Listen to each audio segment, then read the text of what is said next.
تو میں سب سے پہلے میں 3-4 فیزز میں بات کروں گا. پہلی چیز کہ جو پاکستان کا آج کرائسس ہے، اگر آپ کسی اکانومسٹ سے پوچھ لیں، کسی جو پولیٹیکل اکانومی سمجھتا ہے اس سے پوچھ لیں، اس ملک کی تاریخ میں اتنا بڑا کرائسس نہیں آیا جو آج آ چکا ہے. اور یہ کرائسس مینوفیکچر کیا گیا ہے، یہ نیچرل کرائسس نہیں ہے. یہ ایک آدمی نے فیصلہ کیا رجیم چینج کرنے کا، سازش کی، اور بھی لوگ ہوں گے اس کے سامنے، لیکن ایک آدمی کے فیصلے کی وجہ سے یہ گورنمنٹ گرائی گئی اور یہ کرائسس شروع کیا گیا اور آج ادھر پہنچ گیا ہے جدھر میں صرف آپ کو بتاتا ہوں کہ ہم آج کدھر پھنسے ہوئے ہیں. آج یہ جو اقتدار میں بیٹھے ہوئے ہیں یہ سب فیل ہو چکے ہیں، کیونکہ اس وقت ان کے پاس کوئی حل نہیں رہ گیا کہ معیشت کو ٹھیک کیسے کرنا ہے. سب نے امید لگائی ہوئی ہے کہ کسی طرح کہیں سعودی عربیہ سے پیسے مل جائیں، یا ہمیں کوئی چائنا پیسے دے دے، یا ہم سیلاب کو بیچیں اور کسی طرح سیلاب سے پیسہ لے لیں. سارے بھاگے گئے کلائمیٹ چینج کی کانفرنس جنیوا میں، اور کوشش سب نے کی کہ کسی طرح وہ ہم کہیں جی ہم کلائمیٹ میں متاثر ہیں، آپ پیسے دے دیں. کوئی پیسے دینے کے لیے تیار نہیں ہے.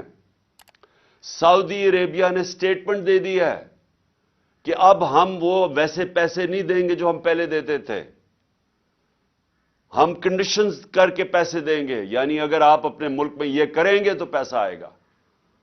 تو سارے جتنے 8 مہینے میں دنیا کے چکر لگا لیے ہیں، کبھی اتنے میں نے 3.5 سال میں اتنے دورے نہیں کیے جتنے شہباز شریف نے یہ 8-9 مہینے میں کر لیے ہیں. اور بلاول زرداری تو کبھی پاکستان میں ملتا ہی نہیں ہے، وہ سارا وقت دنیا کے چکر لگا رہا ہے، کوئی پیسے نہیں دے رہا. سو میں جو آپ سے آج بات کرنا چاہتا ہوں، پاکستان کدھر پھنس گیا. ہم ان لوگوں کے ہاتھ میں پھنس گئے ہیں جو 30 سال سے پاکستان میں اقتدار میں ہیں، اور ان کے 30 سالوں کے اقتدار میں پہلے ہندوستان آگے گیا پاکستان سے، پھر بنگلہ دیش آگے نکل گیا پاکستان سے. آپ سب کو پتا ہونا چاہیے کہ ڈاکٹر عشرت حسین اپنی کتاب میں لکھتے ہیں کہ 90 کی دہائی تک پاکستان کے سارے اکنامک انڈیکیٹر سارے بر صغیر میں سب سے آگے تھے. جب سے یہ 2 خاندان آئے ہیں، ان کی دولت میں مسلسل اضافہ ہوتا گیا، یہ پاکستان کے امیر ترین خاندان بن گئے ہیں اور ان کا پیسہ باہر پڑا ہے. لیکن پاکستان آہستہ آہستہ ڈوبتا گرتا آج ادھر پہنچ گیا ہے کہ ہمارے پاس اس ملک کی تاریخ کے سب سے کم ریزروز رہ گئے ہیں. ہم ادھر کھڑے ہیں جدھر آج دنیا پریڈکٹ کر رہی ہے کہ پاکستان میں سری لنکا کا سچویشن آنے لگا ہے. ہمارے آج وہ حال ہے، آج بزنس کمیونٹی سے پوچھیں کہ آج پاکستان کدھر کھڑا ہے. اس ملک کی تاریخ میں کوئی تصور نہیں کر سکتا تھا کہ ہم اتنا نیچے جا سکتے ہیں. آج ہمارے پاس ایل سیز کھولنے کے پیسے نہیں ہیں، اور خوف یہ ہے کہ جس طرح سری لنکا میں آخر میں تیل کے لیے پیسے نہیں بچیں گے جب تک کہ کوئی پیسہ نہ دے. اور پیسہ کس نے اب دینا ہے؟ کوئی باہر سے پیسہ دینے کے لیے تیار نہیں ہے. ہمارے پاس کوئی اب کمرشل بینک پاکستان کو لینڈ کرنے کے لیے نہیں تیار، کیونکہ پاکستان کا جو ڈیفالٹ رسک ریشو ہے وہ 5% تھا جب اپریل میں، آج وہ تقریباً 90% پہنچ گیا. یعنی لوگوں کو اب کوئی اعتماد نہیں کہ پاکستان کو اگر پیسے دے وہ واپس کرے گا. اور آئی ایم ایف اب پیسے تب دے گا جب ہم ان کی شرائط مانیں.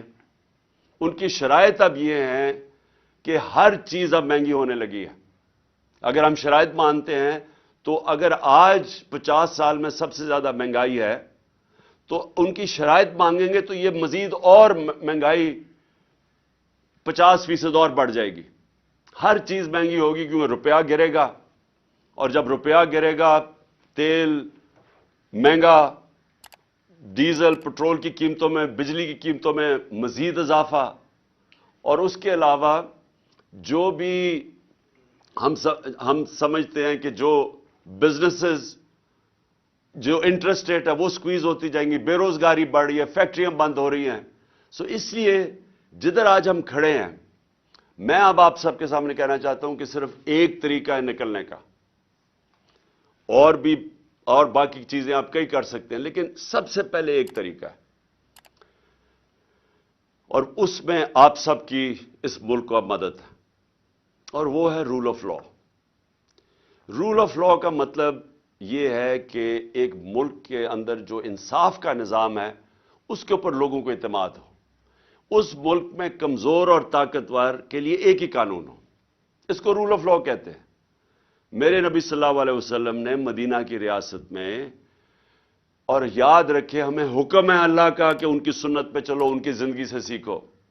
کیوں اللہ نے حکم کیا تھا؟ کہ ان سے بڑا کوئی کامیاب انسان آیا ہی نہیں ہے، اس دنیا میں نہ آ سکتا ہے۔ اور انہوں نے جو ریاست قائم کی تھی، یہ یاد رکھیں کہ وہ جو ریاست قائم کی تھی وہ اس میں 627 میں جنگ خندق تھی، جدھر مسلمان بال بال امہ بچی، اور اس کے 10 سال کے بعد دو سپر پاورز رومن ایمپائر اور پرشین ایمپائر ان کے سامنے گھٹنے ٹیک گیا 10 سال کے بعد۔ یہ تاریخ کی فیکٹ بتا رہا ہوں۔ تو انہوں نے ایک چینج کیا تھا، ایک ان لوگوں کی جن کی حیثیت نہیں تھی ان کو ورلڈ لیڈرز بنا دیا تھا، دنیا کی امامت کی تھی، اور یہ تاریخ میں ہے۔ سب سے عظیم سیویلائزیشن بنا تھا، ہر سائنسز میں انہوں نے لیڈ کیا تھا۔ تو انہوں نے جو سب سے پہلے مدینہ کی ریاست میں چیز قائم کی تھی، رول آف لا، انصاف قائم کیا تھا، عدل اور انصاف، کہ میری بیٹی بھی اگر چوری کرے تو اس کو سزا ملے گی۔ تمہارے سے پہلے قومیں تباہ ہوئی جو طاقتور کے لیے ایک قانون اور کمزور کے لیے دوسرا۔ یہ ہے میرے پاکستان کے وکیلوں، یہ ہے پاکستان کا سب سے بڑا مسئلہ۔ اس کے ساتھ جڑی ہوئی ہے معیشت۔ پہلے انصاف آتا ہے، پھر خوشحالی آتی ہے۔ پاکستان یہاں اس لیے نہیں گرا کہ ہمارے پاس وسائل کی کمی ہے یا انصاف کی کمی ہے۔ آپ کے سامنے ہے جو ہو رہا ہے پاکستان میں، کہ نامور ڈاکوؤں کو، جن کے اوپر ہمارے دور میں نہیں، پرانے کیسز تھے، اربوں اربوں روپے کے کیسز تھے، ان کو پہلے اوپر سازش کے تحت بٹھایا گیا اور انہوں نے اپنی ساری چوریاں معاف کر لی۔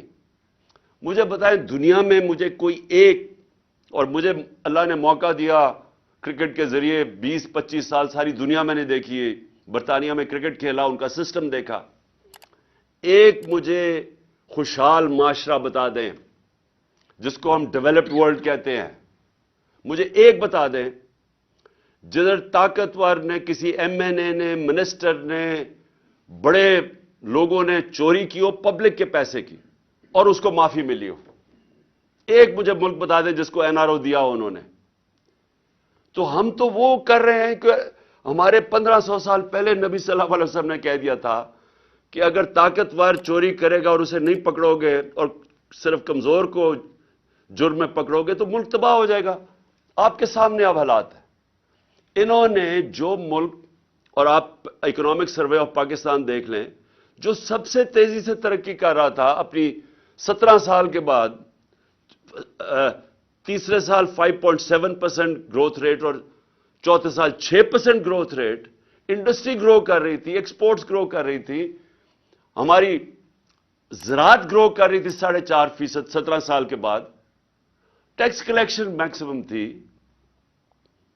سروسز انڈسٹریز گرو کر رہی تھی۔ اس کو کیسے ہوا کہ اس کو آج آ کے یہاں پاکستان کھڑا ہو گیا؟ اور یہ اس کی وجہ یہ ہے کہ کبھی بھی ملک میں وہ لوگ جو ایک ملک کے ادارے تباہ کرتے ہیں، وہ آج تک کبھی ادارے ٹھیک نہیں کر سکے۔ جو لوگوں نے معیشت 30 سال سے تباہ کر رہے ہیں، وہ آج کیسے ٹھیک کرنا تھا انہوں نے؟ یہ کون سا ذہن تھا جس نے پکڑ کے ان کو اوپر بٹھا دیا؟ تو اب آگے کا راستہ میں آپ کو بتاتا ہوں۔ آگے کا راستہ بھی آپ کے ہاتھ میں ہے۔ یہ سٹرگل ہے پاکستان کی رول آف لا، طاقتور کو قانون کے نیچے لے کے آنا، کسی کو این آر او نہ دینا۔ جب تک لوگوں کو ہمارے انصاف کے نظام کے اوپر اعتماد نہیں ہوگا، خوشحالی نہیں آنے لگی، اس سے نہیں نکلنے لگے۔ اور میں آج آپ کو کہوں، کیونکہ میں سب سے بہتر بیرون ملک پاکستانی کو جانتا ہوں، سب سے زیادہ انہوں نے میری مدد کرکٹ کے زمانے سے ان کو جانتا ہوں۔ اس کے بعد جب